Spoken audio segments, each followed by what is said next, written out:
an exploration of humanity's basis to capacity for evil.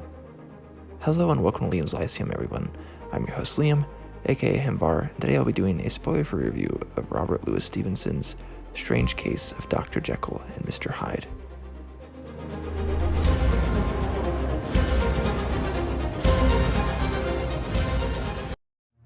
Strange Case of Dr. Jekyll and Mr. Hyde is an 1886 novel and a classic, so I don't have much to say. I generally don't review a lot of the classics I read, but this one is, of course, set in London.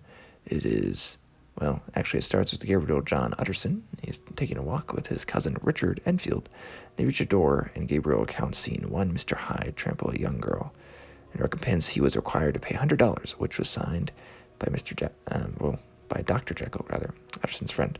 This led Utterson to thinking Jekyll is being blackmailed by Hyde when he, as a lawyer and Jekyll, his client, sees in his will that Hyde has been made the sole beneficiary. It's much more sinister than blackmail, of course, as this is a gothic horror novel. Now, it is a little creepy, and it is well done.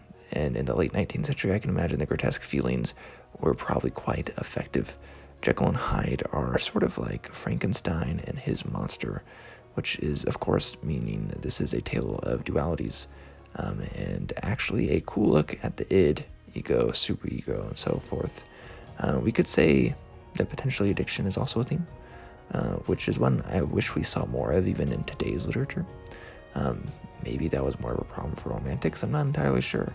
But it is a very interesting look. It is a very interesting book. It is not very long. If you have not read it, you might as well go ahead. It's not anything amazing because you're probably familiar with the story at this point. If somehow you're not, then I would read it anyways, for sure, probably.